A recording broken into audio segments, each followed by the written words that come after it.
Rani kira semuanya akan mudah setelah tinggal di rumah Busari. Tapi dunia baru itu dingin, penuh tatapan curiga dan ujian berat. Mampukah gadis desa bertahan di tengah kemewahan yang tak pernah ia minta? Assalamualaikum warahmatullahi wabarakatuh. Selamat datang di channel ini. Di sini kamu akan menemukan berbagai cerita fiksi yang seru dan penuh makna. Simak kisahnya dan jangan lupa subscribe. Hari pertama Rani tinggal di rumah besar milik Busari, ia merasa seperti orang asing di planet lain. Dari gerbang besi tinggi, ia sudah bisa melihat betapa jauhnya dunia yang akan ia masuki dari kehidupannya selama ini. Langkah kakinya pelan, ragu, seperti takut meninggalkan jejak di lantai marmer putih yang mengilap. Ia menggenggam ujung tas kainnya erat-erat, mencoba menyembunyikan gugupnya. Di belakangnya, sopir membuka pintu mobil, lalu buru-buru masuk kembali tanpa berkata apa-apa. Di depan pintu besar, Busari berdiri menunggu sambil tersenyum kecil, tapi wajahnya menunjukkan sedikit kekhawatiran. "Masuk, Rani. Jangan takut. Ini rumahmu sekarang," ucap Busari sambil menggandeng tangan Rani. Suaranya tenang, hangat, tapi mata Rani tetap menyapu sekeliling dengan canggung. Dinding rumah itu tinggi, dihiasi lukisan wajah-wajah tua berbingkai emas. Udara dalam rumah terasa dingin, sejuk oleh AC yang bekerja terus-menerus, tapi bukan kesejukan yang membuat Rani menggigil. Ia merasa asing. Langit-langit yang terlalu tinggi, lantai yang terlalu bersih, dan kesunyian rumah itu membuat langkahnya berat. Suara sepatunya memantul seperti menggema, membuatnya ingin berjalan tanpa suara. Saat mereka masuk ruang tengah, beberapa pelayan berdiri rapi di sisi dinding. Semuanya memakai seragam abu-abu muda, rapi dan bersih. Wajah mereka tampak datar, tapi sorot mata beberapa di antaranya menatap Rani dari ujung rambut sampai kaki. Ada yang berbisik pelan ke temannya. Rani pura-pura tidak mendengar, tapi telinganya panas. Ia menunduk, menyembunyikan wajahnya. Busari memeluk pundaknya dan berkata pelan, "Biarkan saja. Mereka butuh waktu untuk mengerti." Rani mengangguk pelan, tapi jantungnya berdebar lebih cepat. Di ruang makan, ada meja panjang yang bisa menampung belasan orang. Taplak putih bersih, vas bunga segar di tengah, dan peralatan makan dari logam mengilap membuat Rani merasa seakan sedang menginjak tempat yang bukan miliknya. "Mau minum teh? Atau kamu lapar?" tanya Busari lembut. Rani menggeleng. "Belum, Bu. Saya masih agak bingung." Busari menghela napas, lalu duduk di ujung meja. "Kamu nggak perlu panggil saya ibu kalau belum siap. Tapi tolong, jangan panggil saya Busari lagi. Panggil saya ibu saja, ya." Rani menunduk lagi. "Baik, Ibu," jawabnya lirih. Dan matanya mulai berkaca-kaca. Di lantai 2, kamar Rani disiapkan di sisi timur. Kamar itu luas, lebih besar dari seluruh rumahnya di desa. Ada ranjang empuk, lemari besar, jendela menghadap taman belakang. Tapi Rani hanya berdiri di ambang pintu, tidak langsung masuk. Ia menatap sekeliling, lalu duduk perlahan di pinggir ranjang. Tangannya menyentuh spray putih bersih itu. Ragu-ragu. Di dinding, ada cermin besar. Ia menatap bayangannya sendiri. Wajah polos, rambut diikat sederhana, kaos panjang dan celana bahan yang sudah agak pudar warnanya. Ia menghela napas, merasa terlalu kecil di tengah ruangan yang terlalu besar. Dari luar kamar, suara langkah pelan terdengar. Seorang pelayan wanita paruh baya mengetuk pintu, lalu masuk. "Permisi, Nona Rani. Mau dibantu menata pakaian?" tanyanya sopan. Rani tersentak. "Jangan panggil saya Nona, saya cuma Rani," jawabnya cepat. Pelayan itu tersenyum kecil, tapi sorot matanya menilai. "Baik, Rani." Ia masuk, mengambil tas kain Rani, dan mulai membuka lipatan pakaian yang hanya berisi beberapa pasang baju sederhana. Sambil melipat, ia bertanya, "Asalnya dari mana?" Rani menjawab pelan, "Dari desa kecil, dekat pegunungan." Pelayan itu mengangguk, tapi tidak bicara lagi. Rani tahu, diam itu berbicara lebih banyak dari kata-kata. Malam itu, saat Rani rebah di ranjang empuk yang asing itu, matanya tak langsung terpejam. Ia menatap langit-langit, lalu memeluk bantal erat-erat.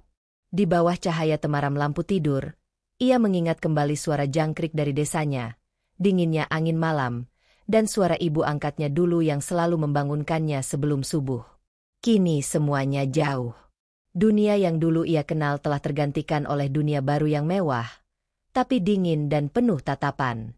Dan dalam diamnya, ia mulai bertanya, apakah ia benar-benar pantas ada di sini? Tak butuh waktu lama, kabar Rani diangkat menjadi anak dan pewaris Busari menyebar ke telinga orang-orang yang selama ini tak pernah benar-benar peduli. Keluarga besar yang dulu tak pernah sekalipun menengok Busari ketika hidupnya terpuruk, kini satu persatu datang ke rumah besar. Ada yang membawa senyum manis dengan nada bicara halus, ada juga yang langsung menunjukkan ketidaksukaan lewat sorot mata dan nada tinggi. Mereka tidak datang untuk mengucapkan selamat, mereka datang untuk bertanya, menggugat, dan menuding. Kenapa tiba-tiba anak ini yang dipilih? Anak siapa dia sebenarnya? Tanya seorang pria berusia 50-an, adik ipar Busari, saat duduk di ruang tamu sambil menyilangkan kaki. Suaranya lantang, penuh tekanan, cukup untuk membuat suasana mendadak tegang.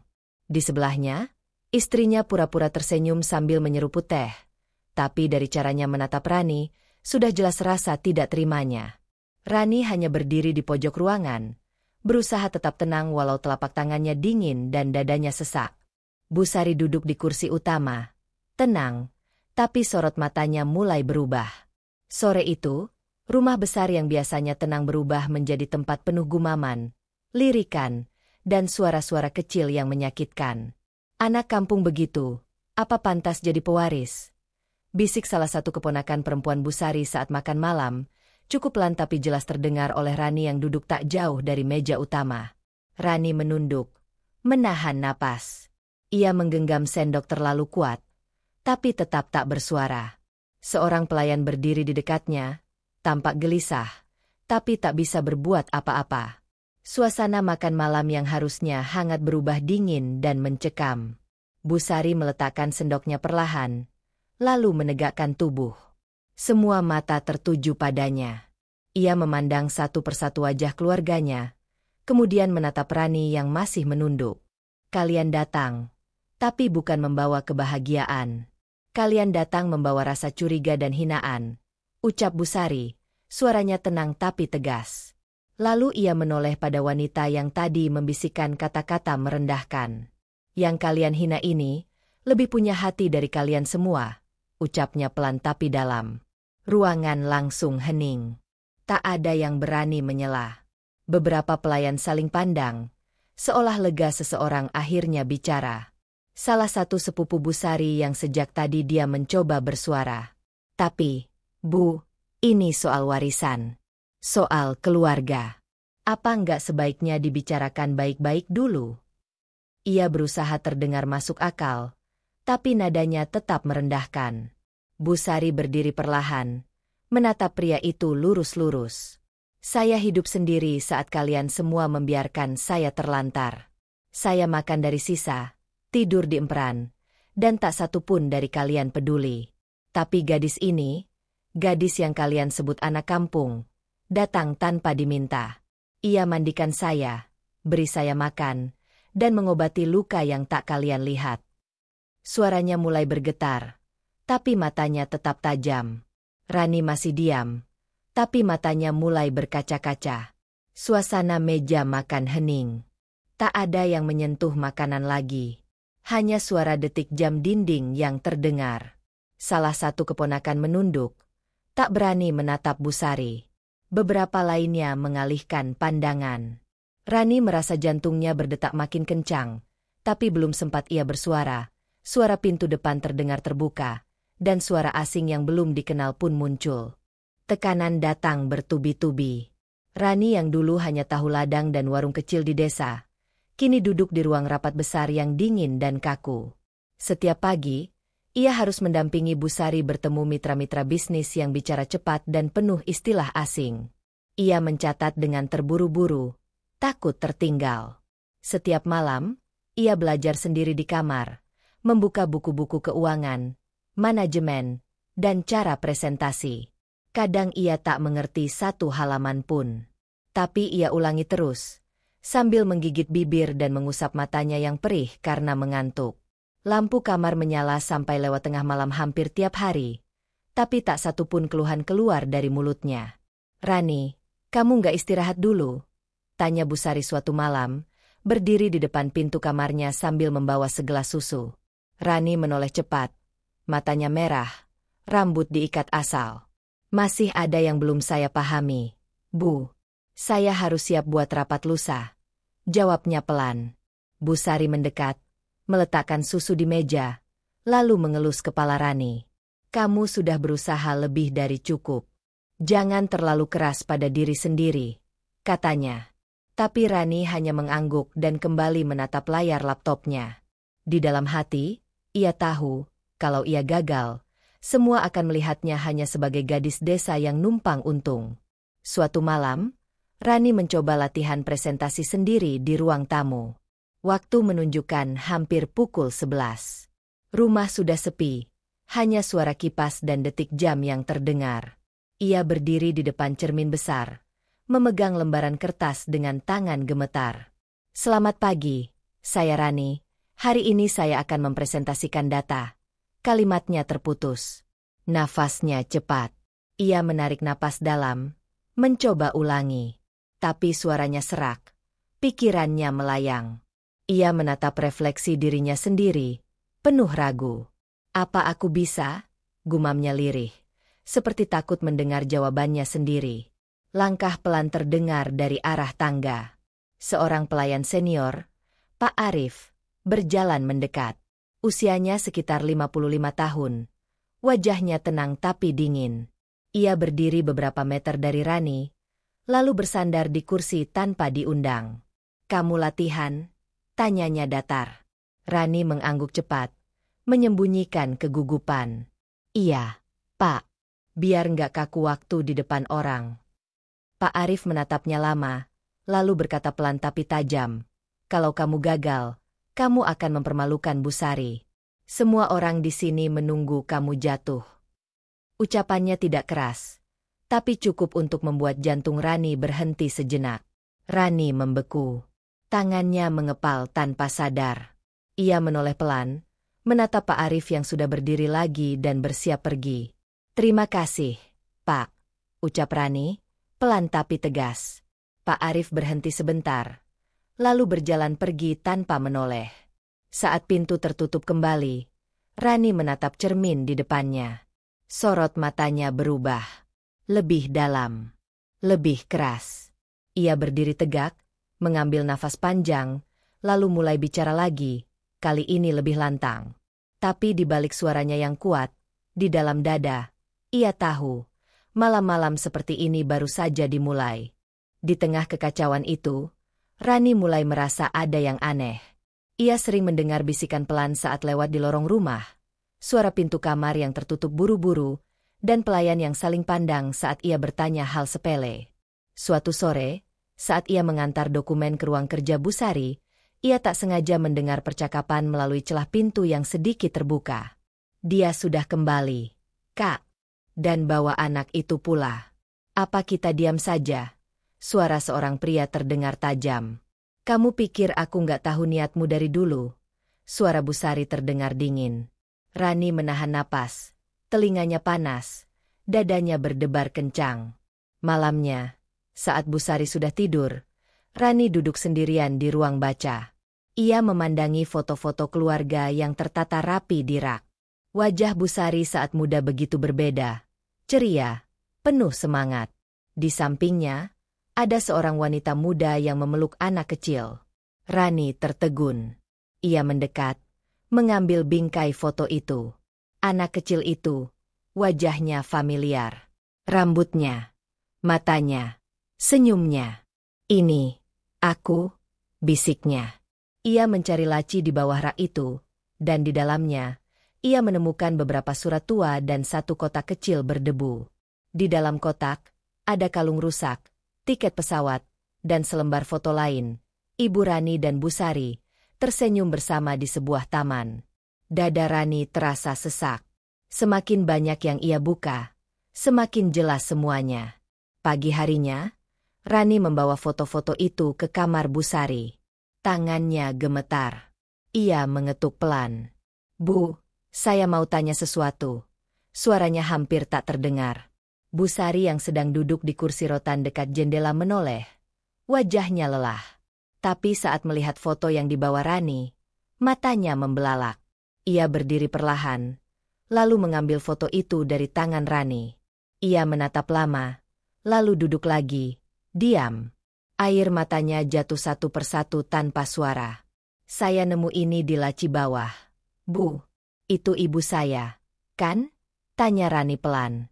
Bu Sari mengangguk. "Iya, itu ibumu. Sahabatku. Dia satu-satunya yang gak pernah ninggalin aku waktu semuanya hancur." Suara Bu Sari bergetar saat mulai bercerita tentang masa lalu yang tak pernah Rani tahu. Tentang bagaimana adik kandung Bu Sari sendiri menjebaknya, menggelapkan uang perusahaan, lalu menuduh Bu Sari gila agar bisa merebut semua harta. Tentang bagaimana Bu Sari menghilang tanpa jejak, sampai hidup terlunta-lunta di jalanan. "Waktu aku hampir mati kelaparan di pinggir pasar, ada anak kecil yang kasih aku sebungkus nasi dan bilang, kalau ibu baik, nanti Allah tolong. Anak itu kamu, Rani. Aku nggak pernah lupa wajah kamu." Suara Bu Sari pecah. Rani terpaku. Ia tak tahu harus berkata apa. Ia hanya menunduk, lalu perlahan duduk di lantai, tepat di depan Bu Sari. "Saya nggak tahu, Bu. Saya benar-benar nggak tahu," katanya pelan. Bu Sari mengusap kepala Rani, lalu memeluknya erat. "Kamu bukan cuma menyelamatkanku sekali, tapi 2 kali. Pertama waktu kamu masih kecil. Kedua, waktu kamu rawat aku di gubuk tua itu. Kamu pikir kamu cuma anak petani biasa. Tapi kamu adalah jawaban dari semua doa yang pernah aku panjatkan," katanya, sambil terus menangis. Suasana kamar itu hening. Hanya suara tangisan pelan dan deru angin dari jendela yang terbuka. Tapi dalam hening itu, hati Rani justru makin kacau. Pertanyaannya bertambah. Siapa sebenarnya dirinya? Kenapa tak pernah ada yang menceritakan masa lalu ibunya? Dan, apakah semua ini benar-benar takdir? Atau hanya kebetulan yang menyakitkan? Ia menatap mata Bu Sari yang kini memerah, dan perlahan mulai menyadari, hidupnya tak akan pernah sama lagi. Saat Rani mulai diterima perlahan oleh lingkungan bisnis, sebuah kabar buruk menghantam seperti petir. Laporan keuangan bulan lalu menunjukkan penyimpangan besar. Angka-angkanya tidak cocok, dan bukti transfer yang beredar menyebut nama Rani sebagai pihak yang mengalihkan dana perusahaan ke rekening pribadi. Berita itu tersebar cepat, masuk ke media daring, dibahas di forum bisnis, bahkan sampai televisi lokal. Foto Rani dipajang, dengan judul besar yang menuduhnya sebagai pewaris palsu yang menyelewengkan uang. Di kantor, bisik-bisik kembali terdengar. Banyak yang tak berani menatap wajah Rani secara langsung, sebagian bahkan mulai menghindar. Rani duduk di ruang kerjanya, matanya merah, menatap layar laptop yang menampilkan salinan laporan itu. "Aku nggak pernah sentuh itu," ucapnya pelan, nyaris tak terdengar. Tangannya gemetar saat menutup dokumen. Malam sebelumnya, ia justru sibuk menyusun proposal bantuan untuk petani di desa. Tak masuk akal jika ia tiba-tiba jadi tertuduh. Tapi tak semua peduli. Dalam satu siang, telepon dari mitra bisnis berhenti masuk, dan beberapa pelanggan membatalkan kontrak. Puncaknya, keluarga besar Bu Sari mengadakan rapat tertutup. Mereka menuntut satu hal, keluarkan Rani. "Lihat kan? Kami sudah bilang dari awal. Anak itu cuma numpang hidup." Suara keras seorang pria menggema di ruang keluarga besar.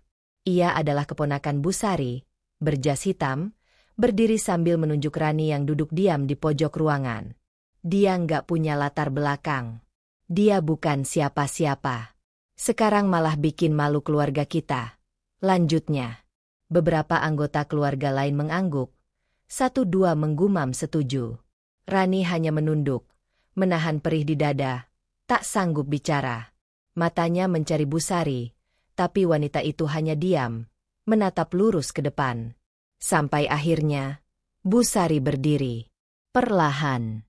Suasana ruangan langsung senyap. Ia melangkah ke tengah, berdiri tegak.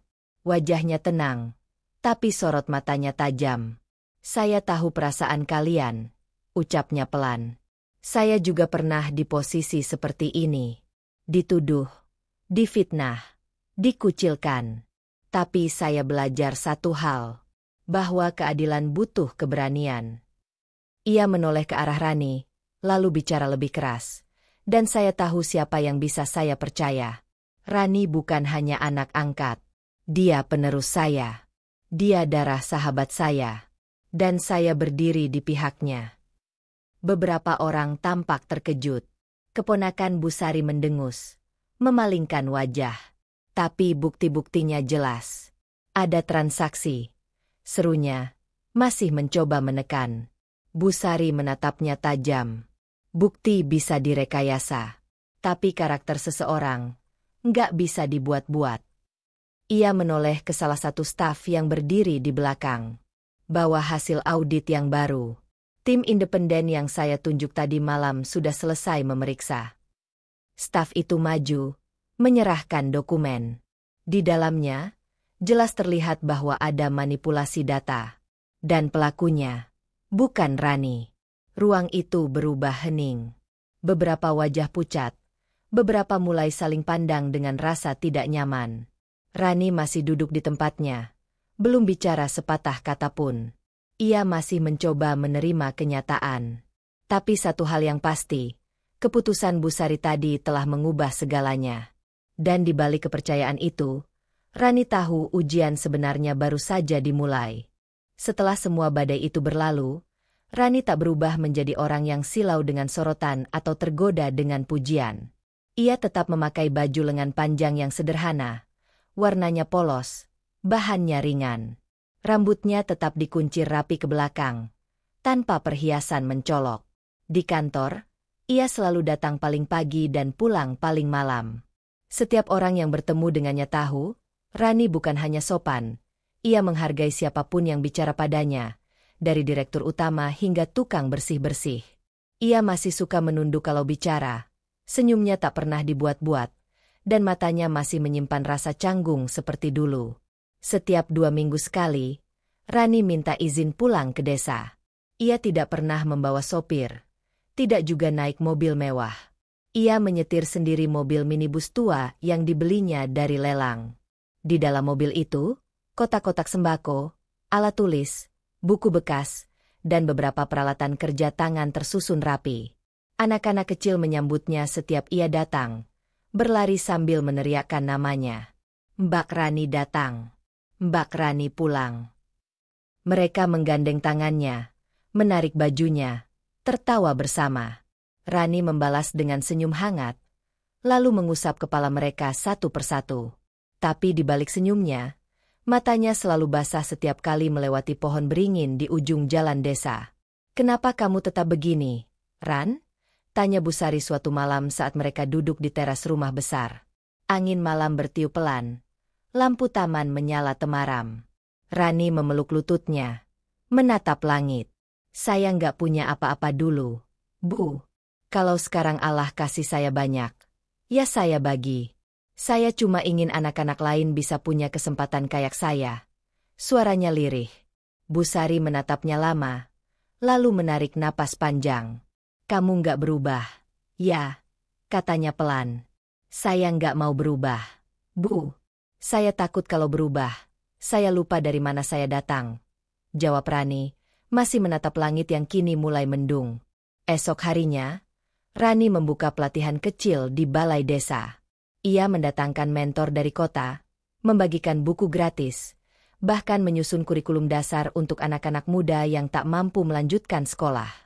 "Kalian nggak harus jadi pengusaha besar, tapi kalian harus tahu cara bertahan hidup dengan baik," katanya di depan peserta. Tangan-tangan terangkat. Banyak yang ingin belajar. Banyak pula yang menangis saat menceritakan mimpi yang lama mereka kubur. Rani mendengarkan satu persatu, tak sekalipun melihat jam. Karena di tempat itulah ia merasa benar-benar hidup. Hari-hari berlalu, nama Rani semakin dikenal di kalangan masyarakat. Tapi tak sekalipun ia mengiyakan undangan wawancara TV atau permintaan liputan media. Saya nggak mau dikenal karena kamera. Kalau orang tahu karena kerja saya, ya syukur, ujarnya tegas. Dan itulah yang membuat orang-orang semakin hormat. Ia tak pernah mengangkat suara, tapi keputusannya kuat. Ia tak pernah bicara banyak, tapi sikapnya menjawab lebih banyak dari 1000 kata. Dalam diamnya, orang merasa terlindungi. Dalam tindakannya, banyak yang kembali percaya bahwa kebaikan masih ada. Tapi kemenangan Rani bukan karena rumah besar atau jabatan tinggi. Kemenangan sejatinya adalah saat ia mampu tetap menjadi dirinya sendiri. Gadis muda yang dulu rela memeluk seorang wanita dekil yang menggigil di bawah pohon beringin, saat semua orang justru menjauh. Dan kini, wanita tua itu duduk di kursi tamu istana miliknya sendiri, tersenyum melihat anak yang ia pilih bukan karena darah, tapi karena hati. Tapi satu hal masih tersimpan dalam hati Rani. Akankah semuanya terus berjalan setenang ini? Dari ladang ke ruang rapat, Rani membuktikan bahwa ketulusan lebih kuat dari gelar atau harta. Semoga kisah ini mengingatkan kita bahwa kejujuran dan kerja keras selalu menemukan jalannya. Wassalamualaikum warahmatullahi wabarakatuh. Jangan lupa like, komen, subscribe, dan share video ini agar makin banyak yang terinspirasi.